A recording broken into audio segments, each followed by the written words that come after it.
Hello friends. I learned very early in my life that you had to ver para creer, or you gotta see it to believe it. I didn't know until later that those were the words associated with the Apostle Thomas. I have wondered in many occasions if in every culture and in every language there is a version that is similar to that. And it is because even when you do not follow Christianity, chances are that you learn that statement that you gotta see to believe it. Thomas is one of the apostles that is only mentioned in Luke, Mark, and Matthew. And it's not until we read the Gospel of John that we see what really happened with this guy named Thomas. Thomas was also known by a different name, Didymus. And in the Bible, in the book of John, we see that Thomas was also a carpenter like Jesus.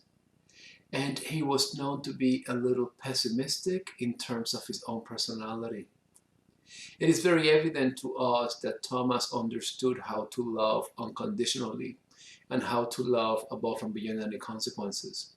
And we see that because in one of the stories in the book of John, when Jesus is out of Bethany and hears that Lazarus is sick, Jesus decides to turn around and go back to Bethany, which was not a good political move because by that time, Jesus had gotten himself into so much trouble that they were afraid that in Bethany they were going to kill him.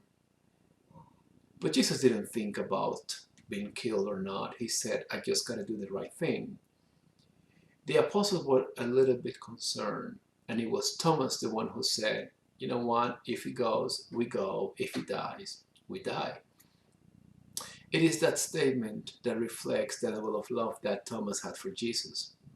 There are two other stories in the book of John that reflect part of the character of Thomas. One was when Christ said, do not let your hearts be troubled.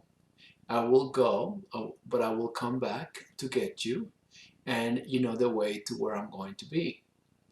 And Thomas was the one who said, well, I'm not sure I know the way. Now, what is the way? How do we get there? And that was when Jesus made that statement that he was the truth, the way, and the life. A statement that we frequently use in our Christian liturgies. The other story that we know about Thomas is the one that we know very, very well, because it's the one that gave him this label of doubting Thomas.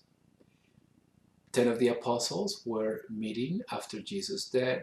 Jesus was resurrected. Jesus appeared. Thomas was not there.